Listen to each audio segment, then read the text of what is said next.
నమస్తే, నేను advocate Srinivas Chauhan.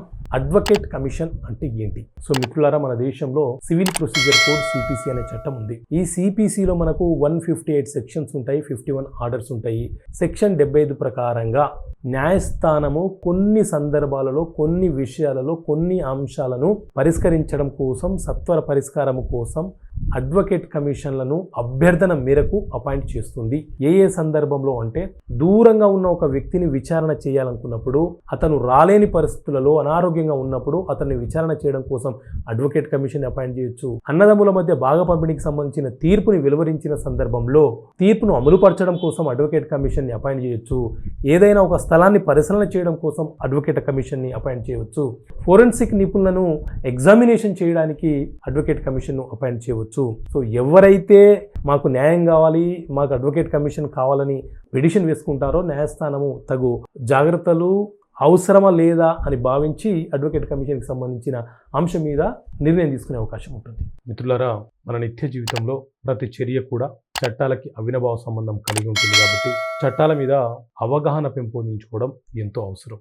So ఈ వీడియోలో మనము ఏదైనా ఒక న్యాయస్థానము ఏదైనా ఒక కేసులో ఒక తీర్పు ఇస్తే ఆ తీర్పుని అమలుపరిచే బాధ్యత ఎవరికి ఉంటుంది అనే అంశం గురించి తెలుసుకునే ప్రయత్నం చేద్దాం. సో మిత్రులారా, సివిల్ అంశాల మీద న్యాయస్థానాలు విచారణ చేయడానికి మన దేశంలో సివిల్ ప్రొసీజర్ కోడ్ సిపిసి అనే చట్టం ఉంది. ఈ చట్టం ప్రకారంగానే సివిల్ అంశాలు అనంటే భూమికి సంబంధించిన వివాదాలు, డబ్బుకు సంబంధించిన వివాదాలు, అగ్రిమెంట్లకు సంబంధించినవి, కాంట్రాక్ట్లకు సంబంధించిన అనేక వివాదాలను పరిష్కరించడానికి మన దేశంలో అమలుపరుస్తున్నటువంటి చట్టమే ఈ సివిల్ ప్రొసీజర్ కోడ్ అనే చట్టం. ఈ సివిల్ ప్రొసీజర్ కోడ్ చట్టంలో మనకు 158 సెక్షన్లు ఉంటాయి, అలాగే 51 ఆర్డర్లు ఉంటాయి. సో ఈ 158 సెక్షన్లలోని సెక్షన్ 38 ప్రకారంగా ఎవరైనా ఒక వ్యక్తి ఏదైనా ఒక న్యాయస్థానంలో కేసు ఫైల్ చేసి ఆ న్యాయస్థానం నుంచి అతను కనుక తీర్పును పొంది ఉంటే, లేకపోతే తీర్పును పొందితే, ఆ తీర్పును అమలుపరుచుకోవడానికి అదే న్యాయస్థానము బాధ్యతను కలిగి ఉంటుంది.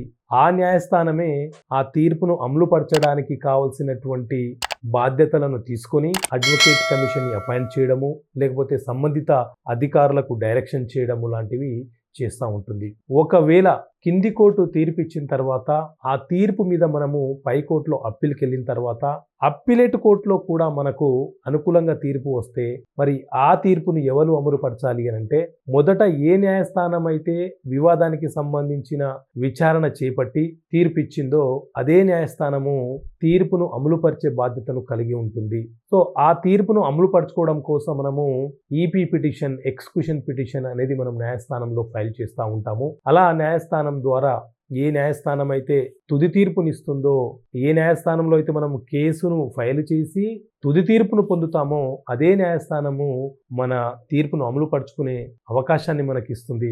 తీర్పులను అమలుపరిచే క్రమంలో ఎవరైనా అధికారులు కానీ, వ్యక్తులు కానీ అడ్డంకులు సృష్టించే ప్రయత్నం చేస్తే వారి మీద మనము క్రిమినల్ చర్యలు తీసుకోవచ్చు. అలాగే వారిని 30 రోజుల వరకు జైలుకు పంపించే అధికారం న్యాయస్థానానికి కూడా కలిగి ఉంటుంది. సో మొత్తానికి ఏదైనా ఒక తీర్పు న్యాయస్థానం వెలువరిస్తే ఎలా అమలు చేయాలి అనేది మనకు సివిల్ ప్రొసీజర్ కోడ్ సిపిసి అనే చట్టం చాలా స్పష్టంగా వివరణ ఇవ్వడం జరుగుతుంది. Okay friends, thank you.